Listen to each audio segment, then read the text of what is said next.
고점이다 뭐 그런 이야기 많잖아요, 사실은요. 꼭지다. 꼭지다, 고점이다, 이제 고평가다, 저평가다 이런 네. 얘기 되게 많잖아요. 네. 사실은. 근데 이게 사실은 고평가, 저평가를 판단한 기준은 사실 없어요. 근데 최근에 이제 이런 얘기 많이 하고 뉴스에서도 하고 막 많은 분들이 이야기하기 때문에 이게 제가 왜 이게 안 되냐는 걸 좀 설명드리고 싶었어요. 그 대표적인 게 뭐냐면 PIR라고요. 네. 아시죠? PIR. 네. 그리고 주택 구입 부담 지수가 있어요. 네. 올해 초인가요? 2월인가 뭐 조선일보에서 이런 기사가 났었어요. 서울이 28.8이고 도쿄가 14였어요. 배죠. 배네요. 네. 우리는 28년 모에. 네, 28년이고 지금 바뀌었어요. 도쿄가 13점 몇이고 서울이 30까지 올라갔어요. 그 넘베어라는 사이트에서 나온 거예요. 근데 여기서 중국을 딱 넘어야 되는 줄 압니까? 북경을. 북경, 베이징. 네. 중국은 49.8입니다. 49년을 네, 오롯이 모아야 네, 50년을 모아야지 내 집이 되는 거예요. 그러면 중국이 어마어마한 고평가죠. 그죠? 이걸로만 보면. 네, 이걸로만 보면은. 근데 중국은 벌써 무너져야 되는데 북경은 안 무너지고 있다. 계속해서. 왜 이런 결과가 나왔냐면은 이 이유가 있어요. 통계가 가지고 있는 의미가 그냥 단순히 숫자의 비교잖아요, 이거는요. 그 기사가 그래요. 단순히 숫자의 비교였어요. 이게 가지고 있는 의미가 엄청 중요하거든요, 사실은요. 이게 이 국가가 성장하는 그 과정을 한번 보세요. 우리가 일본이 가장 먼저 성장했죠. 네. 우리나라죠. 나라가 성장하면서 주택시장도 성장했거든요. 그럼 주택의 품질 순서가 어떻게 될까요? 주택 수준의 품질. 가장 오래된 집이 어딜까요? 도쿄잖아요. 일본이 그죠? 제일 많겠죠. 일본에 있는 중간값을 가져오고 한국의 중간값, 중국의 중간값을 가져와서 만든 자료예요. 이거는 경제 발전의 순서가 똑같은 거예요. 이걸로 해서 비교가 안 된다는 겁니다. 보세요. 이게 똑같이 우리나라가 있어요. 지금 PIR이 대전이 5.53입니다. 근데 대구는 13.16이고 부산은 9.74예요. 그러면은 대전이 엄청나게 저평가고, 그죠? 근데 대전에 지금 어떤 분 하라 하는데 물었잖아요. 네. 왜 5.53 나왔어? 아세요? 늙었나? 맞아요. 대전이 세종시를 지으면서 굉장히 구축이 많다고요. 그 구축을 샘플링해서 만드니까 계속 낮죠. 이걸로 해서 만들 수가 없는 거예요, 사실은요. 거기에 만든 배경이 있다고요. 도시의 배경. 그 도시의 배경까지 알아야지 이게 의미가 되는 거잖아요. 그래서 이걸로 해서 하락이면 우리 2019년부터 하락이었어야 돼요. 최고점이면. 근데 이걸로 해서 하락이라는 분들 몇 분 계셨잖아요. 지금도 방송. 네, 안 하잖아요. 이게 PIR 그래프는 주택 가격 그래프와 똑같아요. 이게 똑같은 거 있잖아요. 주택 구입 부담 지수. 이거는 똑같은 거예요, 사실은요. 가격이 똑같잖아요. 그 배경이 중요한 거지. 그래서 이게 이런 것들로 우리가 해서 시장을 고점이 아니다 판단하는 거는 굉장히 무리가 있다고요, 사실은요. 이런 것들로 우리가 잘못된 판단하게 되면 많은들 매도하거든요. 이런 지표들을 참고하는 데이터들이 되게 많거든요. 네. 사실. 이게 다 후행 데이터. 가격이 만들어내는 가격이 올랐기 때문에 높아진 거잖아요. 가격이 떨어지면 낮아요. 이게 가격 그래프라니까, 이게. 가격 그래프하고 똑같이 그려보세요. 그래프 똑같이 나오지. 가격 그래프라니까요. 그래서 이게 숫자가 담겨있는 의미, 단순한 비교보다는 그 속에 담겨있는 의미들이 되게 중요해요. 이게 어떤 의미를 갖고 있는, 어떻게 만들어졌는가에 대해서 우리가 한번 깊게 있게 공부하셔야 된다니까요. 단순한 비교가 안 된다니까요. 그러면 대전이 오면 약간 구축들이 구축이죠. 많이 있는 거고, 울산은 31이네요? 그 왜 이런지 모르겠죠. 울산 신축이 아마 선택이 됐겠죠. 중간값이. 차이가 많이 납니다. 많이 나죠. 그 울산은 어마어마하게 고평가죠, 지금. 좀 잘 가고 있거든요. 네, 잘 가고 있잖아요. 안 맞네, 또. 예, 여기는 벌써 망해야 되는 거 아닌가요? 울산은? 31인데? 31년 모아야 돼. 네, 31년인데? 그 울산은 소득도 높잖아요. 그죠? 전국에서 가장 소득이 높은 도시 아닌가요? 근데 31일 나왔잖아요. 새 거를 이렇게 집계를 했나 보다. 그래서 이게 어떤 샘플링을 했는가잖아요, 이게. 다르다고요, 이게. 그래서 이걸로만 보면 대전 들어가야 되는. 대전 들어가야 되죠. 근데 대전 들어가면 안 되죠. 제가 볼 때 구축은 제일 비싼데, 오히려. 네. 그래서 이게 이런 걸로 투자하면 안 된다는 증거예요. 대전 구축이, 보세요. 같은 구축인데, 지방에서는 구축을 쭉 비교해 보세요. 대전 구축이 상당히 비싸다고요. 왜? 신축 공급 못 했거든요. 세종시 공급한다고. 그래서 그런 결과가 나온 거예요. 그래서 대전에는 우리가 시장이 축소된다 했잖아요. 그래서 여기는 신축이 더 올라가게 돼 있는 구조예요. 신축이 아주 적고 구축이 많고, 근데 구축 중에서도 핵심 지역에 뭐 둔산도 이런 지역이 많이 올랐잖아요. 그런 지역들이 많이 올랐기 때문에 사실은 되게 비싸게 보입니다. 사실 우리가 봐서는. 근데 얘 통계 보면은 늘 저평가죠. 그래서 우리가 통계를 볼 때는 굉장히 우리가 한번 의심해보고 해야 된다니까요. 주택 구입 부담 지수에는 어떤 이 내막이 숨겨져 있나요? 똑같은 의미예요, 사실은요. 구입 부담 지수가 우리가 여기에 뭐 금리도 들어가고 다 같잖아요. 들어가 있거든요. 근데 결국에는 주택 가격이란 그 샘플링 해야 되잖아요. 그 어떤 걸 샘플링 하나가 중요한 거잖아요. 그건 똑같은 의미예요. 두 개가 똑같아요, 사실은요. 그래서 이걸 물론 여기에는 약간 다른 것도 있어요. 뭐 금리라든지 여러 가지 이제 대출 환경도 들어가고 하는데 결국은 다 똑같아요, 사실은요. 이걸로 가지고 우리가 고점이다, 저점이다고 판단하기 힘들고요. 모든 것들을 보게 되면 늘 그래요. PR이 가장 낮을 때 상승하고 가장 높을 때 하락합니다. 이 결과를 보면 그렇죠. 얘도 마찬가지고요. 얘는 둘 다는 후행 지표라는 겁니다. 후행 지표. 그 이상도 이하도 아니에요. 심리도 후행 지표입니다. 네, 심리도 후행이에요. 근데 심리를 어떻게 선행해서 맞출래요? 2년 뒤에 심리를? 어떻게 물어볼 수 없잖아요. 2년 뒤에 어떻게 심리가 바뀌겠어요? 아니면 사시겠어요? 물어볼 수 없잖아요. 그죠? 심리는 현장에 있는 심리, 지금의 심리를 말하는 거기 때문에 사실은 의미가 없어요. 근데 그 심리조차도 사실은 우리 통계청에서 숫자를 표시하고 있거든요. 100이다, 103이다. 막 이렇게 하고 있죠. 그것도 2달 뒤에 나오죠. 그것도 후행이잖아요. 뒤에 나오니까. 근데 우리가 예측은 우리가 1, 2년 뒤에 예측해야 되는데 예측할 수 없죠. 근데 이제 정부의 정책에 따라 심리도 왔다 갔다 변하잖아요. 지금 막 죽고 규제하면 죽고 뭐 이렇게 하잖아요. 그래서 심리는 단기간의 어떤 예측으로서는 뭐 가능한데 조금 길게 보는 시장으로서는 예측하기는 힘들다. 저 같은 경우는 시장을 좀 길게 보는 스타일이기 때문에 그런 건 전혀 안 보죠. 그 공급이 안 맞았던 때가 있지 않습니까? 네. 수요 공급. 그 해석을 잘못해서 그런 거예요. 네, 그게 수요 공급이 공식처럼 맞는 게 아니라 심리가 중요한 거다 이렇게 얘기를 하거든요. 그럼 이거는 그분한테 좀 한번 질문해 보세요. 2년 뒤에 심리 어떻게 알 수 있냐고 물어보세요. 저는 2년 뒤까지 맞추잖아요. 2년 뒤 괜찮다 이렇게 다 이야기 하잖아요.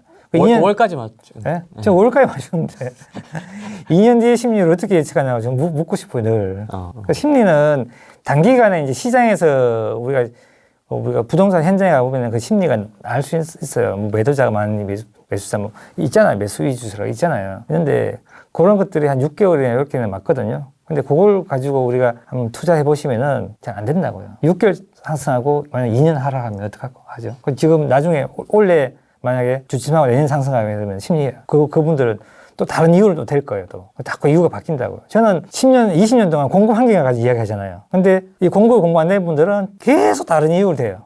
금리다, 유동성이다, 뭐 심리다, 뭐 아니면 지하철 역세권이다, GTX다, 뭐 계속 이유가 바뀌어요. 근데 결국에는 마지막에 남은 건 공급만 남아 있어요. 지금 공급만 남아 있잖아요.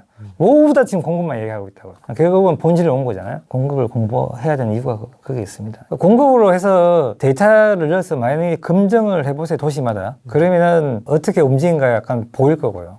공급 데이터는 어디서 활용하세요? 지금 뭐 지인이나 그런 거 활용하세요? 호갱노노 아니면은 뭐 또 더 있나요? 아실. 뭐. 아실도 있고. 그래서 지역마다 있으니까 그걸 취합해서 데이터 넣어서 한번 이렇게 검증을 해봐서 저는 엑셀 데이터가 어마어마하나 싶어요. 검증한 데이터가. 예, 그래서 그걸 검증해서 되는 데이터만 쓰거든요. 이건 안 맞다. 모든 도시 다 해보고 모든 도시가 똑같이 통한다 하면은 그걸 씁니다. 그래서 다시 한번 해보고 또 지나보고 또 이렇게 하는 거. 그래서 했기 때문에 이 책이 나온 거예요, 사실은요. 한계 수요가 나온 거예요. 안 통해서만 못 쓰죠. 뭐 어떤 사이트든 상관은 없나요? 상관없어요. 약간의 차이가 있을 거예요. 왜냐하면 거기에 임대가 들어간 곳도 있고 지인이 좀 많아요. 그 임대하고 좀 더 많이 넣어놨어요. 그리고 뭐 임대를 뺀 것도 있고 아니면 오피를 넣은 것도 있고 아니면 뭐 그 아파텔이라는 좀 애매하잖아요. 그래서 공급량이 조금 다릅니다. 그래서 그런 것들 참조해서 해보시면 될 것 같아요. 저희 이제 다주택자분들이 아파트 많이 해서 네. 아파트라고 생숙 많이 뭐 생숙은 요새 조금 더 잠깐 주춤하는 것 같긴 한데 네. 아파트 투자 좀 어떻게 보십니까? 대체 투자처라고 보죠. 저는 아파트를 못하니까 아니면 수요가 아파트를 선택하시지 못한 분들이 대체해서 아파트로 가는 거죠. 사실은 그 오피텔하고 모호한 개념이잖아요, 아파트들이. 이제 구조가 잘 나왔는데 이게 이제 공급이 많이 되게 되면은 우리가 이제 밀리게 돼 있어요, 상품에서. 네. 그래서 오피텔을 먼저 밀리고 그다음 아파트를 밀리고 가는 거거든요. 그래서 제일 먼저 밀리는 거는 빌라부터 밀리겠죠. 그래서 이게 공급이 없는 시장만 되는 시장이기 때문에 좀 조심해야 될 것 같고요, 사실은요. 그래서 지역 선택을 조금 한정돼서 해야 될 거라고 보고 있습니다. 그래서 공급 많은 시간은 들어가면 안 되고요. 공급이 없는 시장에서. 그래서 단기적인 어떤 뭐 시세 차익을 해서 나오는 거지 장기적으로 보게 되면은 공급이 되게 되면은 이게 하락률이 아마 가장 크게 나올 수도 있다. 그렇게 보거든요. 수요가 없기 때문에. 밀리기 때문에. 뒤로 밀리기 때문에. 지금 단기적으로 이제 수익을 내기 위해서 여기에 몰입하는 거는 저는 조금 반대라고 보고 있습니다. 실제로 안 하시죠, 소장님은? 저는 안 합니다. 오로지 아파트만이야? 네, 오로지 아파트만 하고 타이밍만 찾아 들어가죠. 네, 최적의 시점에만. 생숙도 마찬가지시겠네요. 네, 생수도 저는 생수가 어떻게 수익이 나는지 저도 몰라요, 사실. 어떤 과정에서 수익이 나고 어떻게 돼서 올라가고 이런 걸 제가 공부를 안 해봤어요. 네, 그게 잘 모르겠어요, 사실은. 영봉님 말씀에 저도 공감하는 게 이게 반짝하는 상품이라고 저는 보거든요. 테마주 같이 그런 거. 테마주죠. 뭐 주식이 테마주 움직이듯이. 뭐 윤석열 테마주 이런 거. 네, 벌 맞아요. 수도 있겠죠. 네, 근데 맞아요. 벌 수는 있겠죠. 근데 이제 나올 때가 문제고 장기로 가져가기 힘든 물건이죠. 공시가격 1억이야 제가 안 여쭤본 것 같아요. 공시가격 1억이야. 그것도 마찬가지잖아요. 지금 규제한다는 이야기도 들리던데. 솔솔 나옵니다 지금 기사. 그래서 작은 지방에 가게 되면은 원래 이제 1억 미만 아파트에 좀 지방에 있잖아요. 지방이 많고 한데 그게 상승할 때는 좀 상승을 해요, 사실은. 투자 좀 더 하는데 나올 때는 가격을 많이 반납하고 나와요. 나올 때. 왜? 수요가 없기 때문에.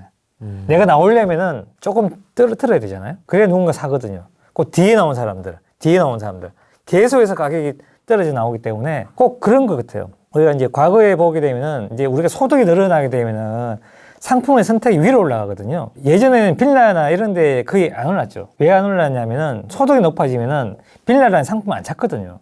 아파트를 찾잖아요. 우리 젊은 분들도 빌라 전세 잘 안 간다고요. 그죠? 아파트 전세를 가지. 그래서 1억 미만이 어떤 위치에 있냐면 빌라 위에 있어요. 그렇죠. 네. 다음 단계거든요. 네. 이 상품이 선택의 수요에서 굉장히 멀어져 있다고, 지금요.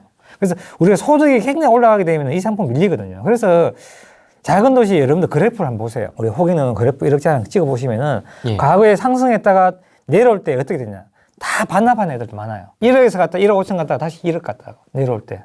그래서 이런 경우가 되게 많기 때문에 이 수요가 적은 동네에 1억 아파트를 하는 거는 굉장히 위험하고 단기간에는 투자자들끼리 이제 밀어주고 이러기 때문에 올라갑니다. 근데 나올 때는 달라요.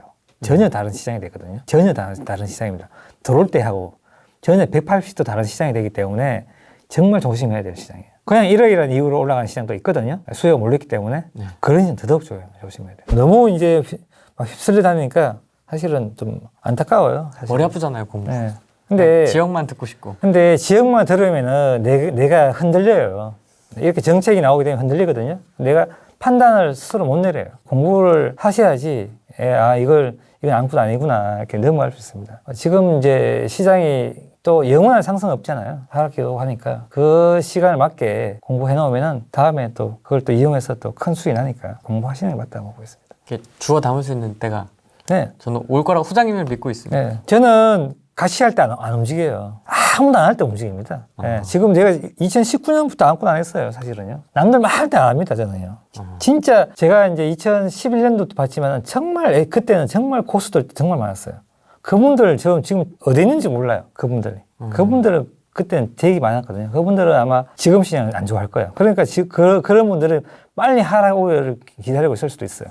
네. 수면 아래에서 기다리고 있는 거예요? 네, 그런 분들 그런 되게 많을 거라고 저는 보고 있어요. 저는 좀 조금 답답해서 나오죠. 이 밖으로 나와서 이렇게 이야기는 해드리는데 진짜 고수분들은 지금 수면 밑으로 있는 분들 되게 많습니다. 늘 나와서 너무 반갑고요. 좀 안타까운 거는 집을 지금 구입 못하신 분들 굉장히 많잖아요. 그리고 그런 분들이 지금 계획이 이제 속상하고 뭐 이럴 건데 꼭 그렇진 않거든요. 제가 이제 20년 동안 지켜보니까 지금 뭐 강남 놓쳐가지고 저 영원히 못 살 것 같잖아요.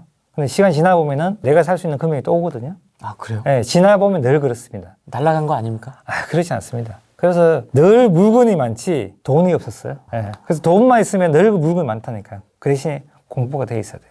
그러면 물건이 보이기 시작하죠. 그래서 저는 늘 시장은 반복되고 늘 기회는 오고 단지 그 기회를 잡기 위해서는 공부가 돼 있어야 되고 대신 또 내가 자산도 축적이 돼 있어야 되고 이 두 개가 맞고 했을 때 또 다음에 큰 수익을 낼 수 있거든요. 지금 실망하기에는 좀 이렇다. 특히 20대, 30대 분들은 지금 이 시장에 참여 못했잖아요. 젊은 분들이. 그래서 너무 좌절하고 있는 분들 많을 거예요. 근데 우리나라 주택시장 아직도 굉장히 많이 성장할 수 있는 그런 시장이에요. 자체 제가 공부한 결과 그런 시장이 남아있기 때문에 뭐 속상할 필요는 없고요. 아직 젊기 때문에 기회를 가지고 저한테 하시는 얘기 같네요. 네, 기회를 가지고 하다 보면은 충분히 수익을 낼 수 있다. 물론 뭐 시장이 이제 길기 때문에 기다리면 조금 있을 수 있어요. 수도권 시장은요.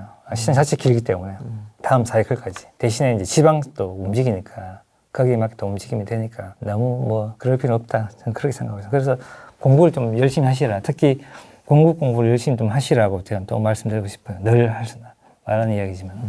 알겠습니다. 기승전 공급. 네, 공급. 알겠습니다. 네. 찐분들의 공통점은 항상 일치합니다. 항상 공부를 하고 있고 네. 오늘 여기까지 하고 네. 다음에 또 내년에 또 뵙도록 네. 어떻게 네. 될지 모르겠습니다. 이제 정권이 바뀌어 있겠네요. 이제 네, 그럴 수 있겠네요. 1번이 됐든 2번이 됐든 그죠? 네. 네, 그때 한번 또 뵙도록 하겠습니다. 오늘은 여기까지 하겠습니다. 네. 고맙습니다. 네, 감사합니다.